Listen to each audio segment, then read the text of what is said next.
Shalom, Bapak Ibu Saudara. Kita lanjutkan studi kita kristalisasi dan sekaligus menutup kitab Imamat ini. Bahkan seluruh studi kristalisasi studi ini sudah kita lakukan dari Matius, ya seluruh Alkitab lah. Seluruh kitab-kitab dalam Alkitab kita sudah bahas. Kristalisasi itu artinya suatu proses menuju benda-benda kristal. Artinya kalau diterapkan ke literatur itu kita suatu proses untuk mendapatkan tema-tema utama dalam suatu kitab. Ya, kita sekarang masuk ke kitab Imamat sekaligus menutup tema terakhir yang kita angkatkan ini kita sebut temanya berkat dan kutuk, ya. Ada di pasal 26. Ya, tentu kita tidak baca semua. Kita akan membahas di sini prinsipnya, ya. Coba dulu saya baca sedikit saja, ya. Ayat pasal 26 ayat 3. Ini prinsipnya saya menyebut prinsip jika maka. Ayat 3, jikalau kamu hidup menurut ketetapanku dan tetap berpegang pada perintahku serta melakukannya. Ayat 4, maka aku akan memberi kamu hujan pada masanya dan sebagainya. Tapi sebaliknya, kalau tidak, ya, ayat 14 ya, tapi jikalau kamu tidak mendengarkan daku dan tidak melakukan segala perintahku, jikalau kamu menolak ketetapanku dan hatimu muak mendengar peraturanku, ya, ayat 16, maka aku pun akan berbuat begini kepadamu, yakni aku akan mendatangkan kekejutan atasmu, batu kering serta demam dan sebagainya. Ini prinsip jika maka ini, ya, kita harus pahami dengan baik. Ini terkait dengan pemerintahan Elohim. Begitulah caranya Elohim dalam memerintah, ya. Prinsipnya jika maka. Tetapi bukan berarti Elohim mau makhluk itu atau orang-orang kudus hidup dengan prinsip jika maka ini. Karena Elohim ada lagi satu sisi lagi, yaitu kasih karunia Elohim itu, ya. Nah, kasih karunia ini ada, kalau saya baca ya, itu adalah iman. Ya, coba dulu saya baca Roma 4 ayat 16. Ini saya baca di sini. Ya. Karena itulah kebenaran berdasarkan iman supaya merupakan kasih karunia. Jadi sebenarnya Elohim itu berkehendak seluruh makhluk, seluruh manusia beriman. Ya, kemudian perbuatan imannya atau ekspresi imannya itu barulah dengan melakukan ketaatan terhadap hukum yang berlaku pada masa itu. Prinsip ini, kasih karunia, ini ada di dalam saat ini, kita harus bahas dulu, ya. Apa artinya prinsip kasih karunia atau prinsip iman ini, ya. Coba dulu ya, saya baca dulu satu. Kita harus pelan-pelan dulu ini membahas ini, karena nanti kita lihat bahwa dalam dunia kekristenan, karena tidak mengerti prinsip kasih karunia atau prinsip iman, akhirnya jatuh kepada prinsip jika maka. Kita bisa menyebutnya, misalnya, jika memberi persepuluhan, maka engkau akan diberkati, gitu ya. Jika datang ke gedung tertentu, kebaktian rutin, maka imanmu bertumbuh atau apa begitu ya. Prinsip jika maka, ini sebenarnya prinsip jika maka ini adalah prinsip di mana seseorang menegakkan kebenarannya sendiri, seperti orang Farisi, ahli Taurat. Itu mereka menjalankan prinsip jika maka. Oke lah, kita masuklah dulu kepada apa sih prinsip kasih karunia atau prinsip iman, ya, yang dimaksud itu, ya. Mari kita baca dulu 1 Timotius 1 ayat 4. Ataupun menaruh perhatian pada mitos-mitos dan silsilah-silsilah yang tiada akhirnya, yang lebih banyak menimbulkan perdebatan daripada, perhatikan ini ya, ini ILT ya, dia menerjemahkannya agak cocok ya. Istilah Yunaninya di sini oikonomia, diterjemahkan penata layanan Elohim yang ada dalam iman. Adanya dalam iman penata layanan Elohim itu atau oikonomia itu.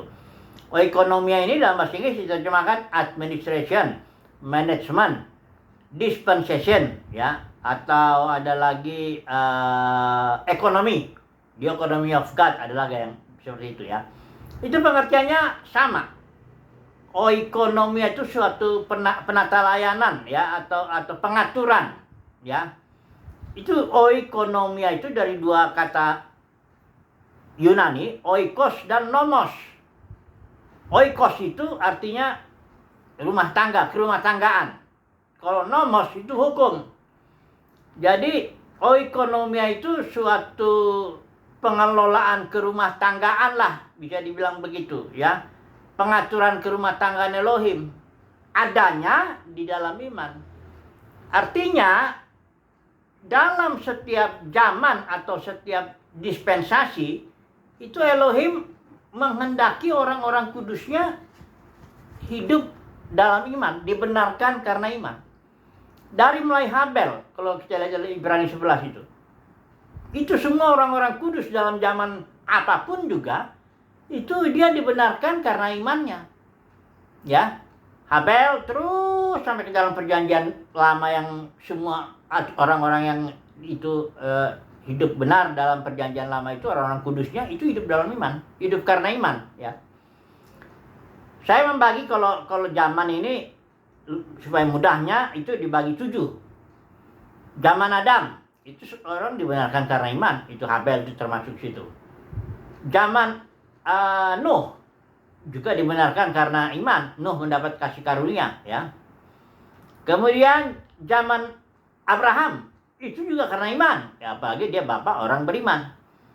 Zaman Musa ini juga bukan salah, orang Farisi itu salah menafsirkan, mengerti kehendak Elohim, salah mengerti Elohim sendiri. Dia menegakkan kebenaran sendiri, hidup di bawah pekerjaan hukum Taurat dan ingin benar karena melakukan hukum Taurat. Bukan itu. Di zaman Musa juga orang-orang kudus itu, Daud juga bilang itu, kalau ini Paulus beberkan di surat Roma itu, ya. Itu semua orang-orang kudus itu hidupnya di dalam iman, di dalam kasih karunia, tetapi mengekspresikan imannya itu di dalam hukum yang berlaku pada waktu itu, ya. Kalau dalam zaman Musa ya hukum Taurat.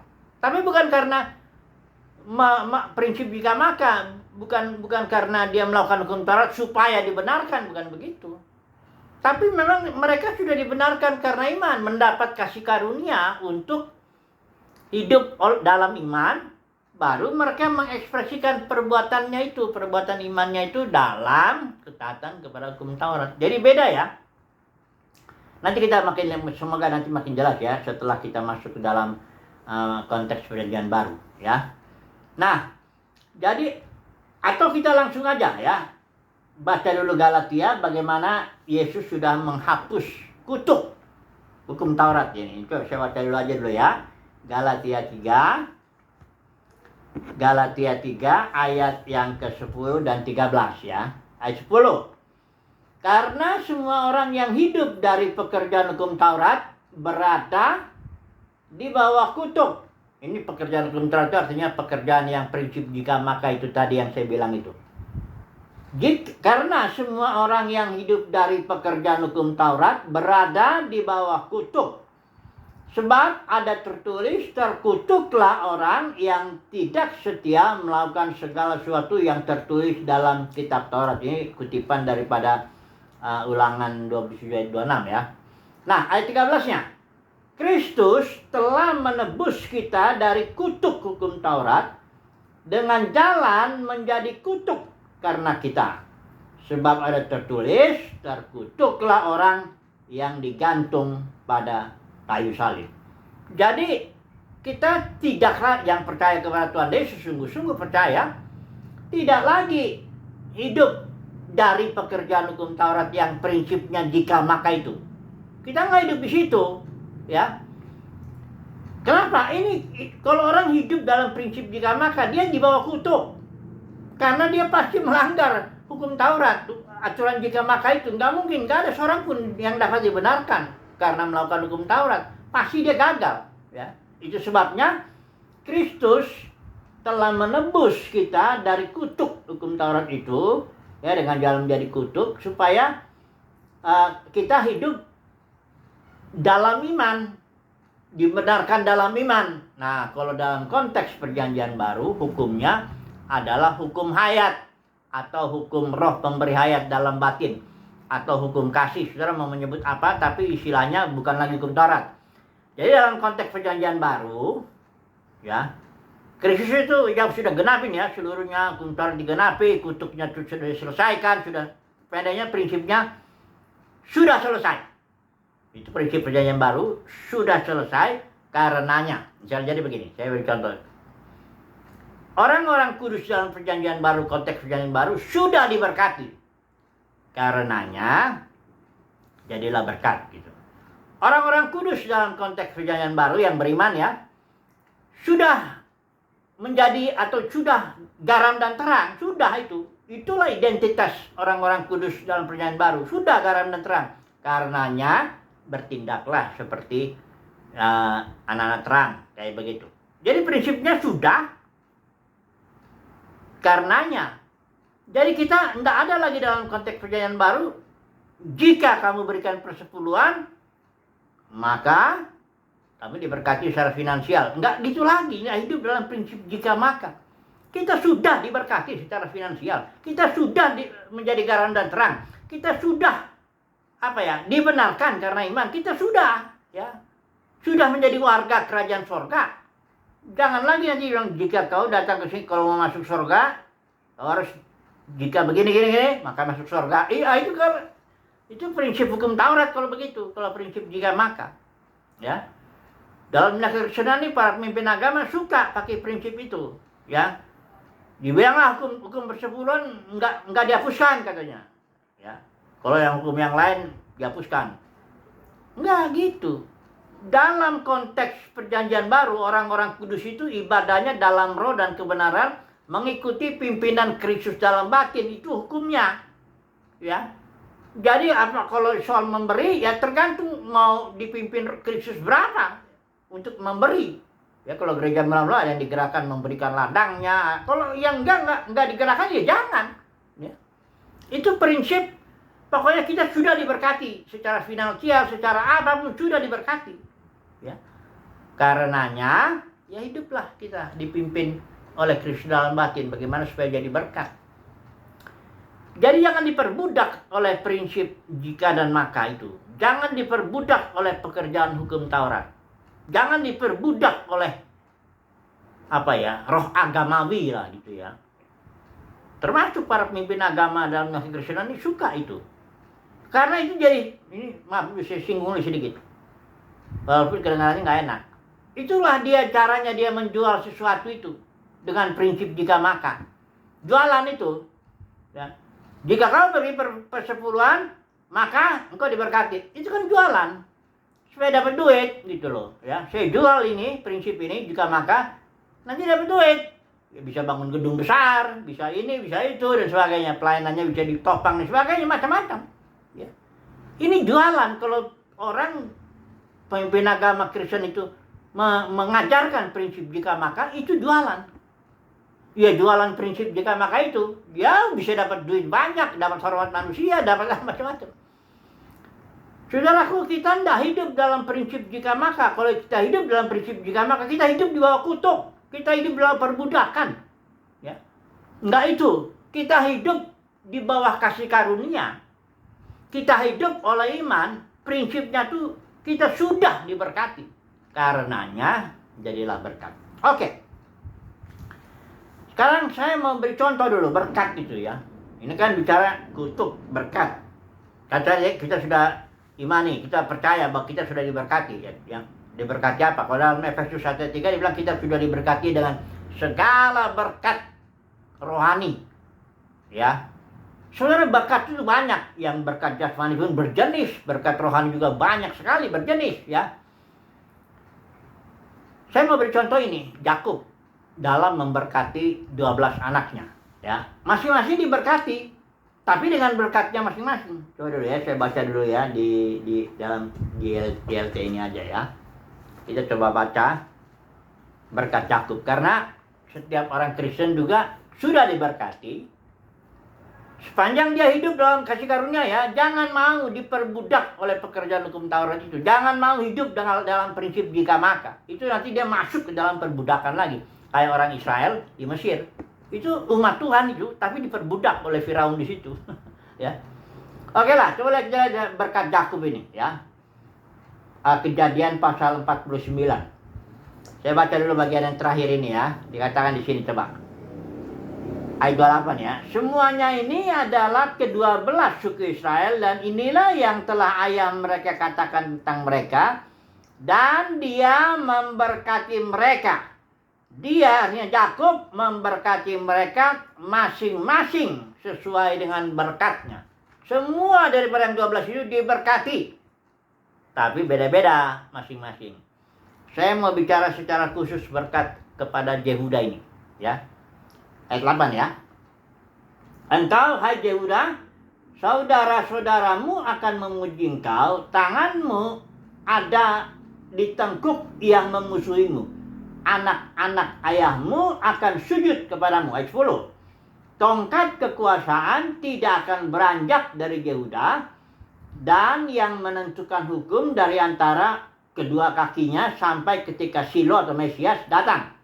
Maka ketatanan bangsa-bangsa adalah kepadanya. Jadi begini, berkat Yehuda itu khusus dia, yaitu tongkat kekuasaan atau kingdom kalau saya menyebutnya. Ya, itu kingdom itu berkat khusus untuk Yehuda. Waktu dia Israel masuk ke dalam tanah perjanjian, itu kan dipimpin oleh Yosua. Yosua itu berasal dari suku Efraim ya. Kelihatannya udah gitu bait suci kemah itu ditaruhnya di Silo. Silo itu tempat tanah pusaka warisan Efraim ya. Kelihatannya yang akan memimpin suku-suku Israel itu suku Efraim. Kelihatannya ya. Tapi kemudian kita tahu ada cerita hakim-hakim itu Imam Eli ya. Dia itu ya kita tahu ceritanya akibat dia ada namanya anaknya Hofni Pinehas. Memang merusak ini keluarga imam ini ya. Karena akhirnya waktu itu Israel diserang sama Filistin, dia bawa tabut itu kan. Tabut itu dibawa ke tempat pertempuran dengan harapan menghadirkan Tuhan, memaksa Tuhan hadir di situ supaya menang perang. Ternyatanya malah tabut itu dirampas dan tidak pernah kembali ke Silo itu, ke daerah Efraim. Akhirnya dibawalah di zaman Daud, suku Yehuda, Daud bawa ke Yerusalem, ya. Nah, dan memang akhirnya Daud lah yang dipilih dari suku Yehuda itu, ya, yang akan menjadi raja, bahkan keturunannya tidak akan berhenti duduk di atas tahta Israel, ya. Kita lihat awalnya kelihatannya suku Efraim yang akan memerintah, ya. Tongkat kerajaan kayaknya ada di dalam suku Efraim gitu ya. Yosua itu dan sebagainya itu. Tapi sempat juga ya Salomo itu jatuh dalam penyembahan berhala. Akhirnya ada seorang yang namanya Jerobeam bin Nebat diserahkan 10 suku. Itu suku Efraim itu, Jerobeam bin Nebat, ya. Tapi akhirnya Jerobeam bin Nebat enggak beribadah kepada Tuhan. Akhirnya kerajaan utara yang 10 suku itu malah akhirnya dia dibuang lebih dulu ke Asyur ya. Tahun 722 sebelum Masehi, lebih dulu itu daripada Yehuda. Nah, intinya nubuat Yakub atau berkat Yakub kepada Yehuda itu terjadi, bahwa suku Yehuda diberkati dengan berkat kingdom Daud dan seluruh keturunannya. Bahkan Yesus itu juga dari suku Yehuda, keturunan Daud, ya. Nah, berkat Yehuda inilah seharusnya yang kita rindukan lah, ya. Semoga Tuhan memberkati kita dengan berkat Yehuda, kingdom. Karena begini, semua orang Kristen diberkati, bahkan seluruh dunia lo diberkati. Karena begitu besar kasih Bapa akan dunia ini. Kalau udah mengasihi dunia ini, masa Bapa di surga mengutuki lagi dunia ini? Enggak lagi. Karena begitu besar kasih Bapa akan dunia ini, sehingga Bapa memberikan anak yang tunggal. Tapi di antara orang-orang yang percaya orang Kristen itu ada lagi berkatnya. berkat khusus, yaitu berkat kingdom. Di zaman berikut, di mana kerajaan surga atau kerajaan Mesias akan ditegakkan di bumi, hanya sebagian kecil yang dipilih masuk ke dalam berkat kingdom itu. Jangan sudah pikir bahwa semua orang Kristen akan memerintah di zaman berikut di bumi ini. Enggak. Hanya orang yang dipanggil dan dipilih. Karena banyak yang dipanggil. Orang Kristen semua yang lahir baru dipanggil. Tapi yang dipilih, nah ini berkat khusus ini. Itu kedaulatan Bapa untuk dipilih dan kita tentu setia. Barulah kita nanti mendapat berkat Yehuda ini. Ya, berkat Yehuda, berkat untuk memerintah di zaman berikut. Jadi intinya sekarang kesimpulannya, ya, mengenai berkat dan kutuk ini, ya. Intinya kita dalam konteks sekarang kita sudah diberkati, ya, nggak ada lagi persyaratan. Kita diberkati karena Kristus sudah mengambil kutuk hukum Taurat. Kita diberkati karena Kristus sudah ampuni dosa kita. Pokoknya kita diberkati karena Kristus lah, ya. Bukan karena ngasih perpuluhan maka diberkati secara finansial, bah, bukan begitu. Itu perbudakan agamawi. Siapa yang ngajarin prinsip jika maka itu sedang memperbudak umat Tuhan. Nggak enak kedengarannya, tapi itu fakta. Kalau nggak percaya nanti kita lihatlah di pengadilan Kristus lah itu. Ya. Orang yang mengajarkan, para pemimpin Kristen yang mengajarkan prinsip jika maka, dia sedang memperbudak umat Tuhan. Tapi karena biasanya kalau umat Tuhan itu kan senang kalau yang penting kalau pemimpinnya itu hebat apa banyak pengikutnya, gedungnya besar, itu pokoknya yang diomongin benar. Jadi kayak kultus individu begitu ya, mengkultuskan. Ya, apa itu perbudakan. Siapa yang mengajarkan prinsip jika maka, itu perbudakan. Perbudakan agamawi. Tapi yang benar adalah Kristus sudah memberkati kita. It is finished, kata Tuhan Yesus. Seluruh kutuk sudah diambil. Sudah ditanggung di kayu salib itu. Selesai, sudah. Karenanya, kalau sudah diberkati, ya, jalankanlah, jadilah berkat. Belajarlah jadi berkat setiap hari. Dengan cara dipimpin Kristus dalam batin. Nah, kita mintalah berkat. Kalau kita dipanggil, dipilih, setia, kita mendapat berkat yang spesial itu, yaitu berkat untuk memerintah bersama dengan Kristus di zaman berikut. Kalau di Alkitab kita itu dibilang kerajaan 1000 tahun. Ya. Itu kalau di Lukas 12 ayat 32 apa ya? Itu dikatakan, hai kamu kawanan kecil, jangan takut, karena Bapamu sudah berkenan memberikan kamu kerajaan itu. Puji Tuhan, ini sebagai penutup ya dari studi kristallisasi kita, kitab Imamat dengan tema berkat dan kutuk. Haleluya.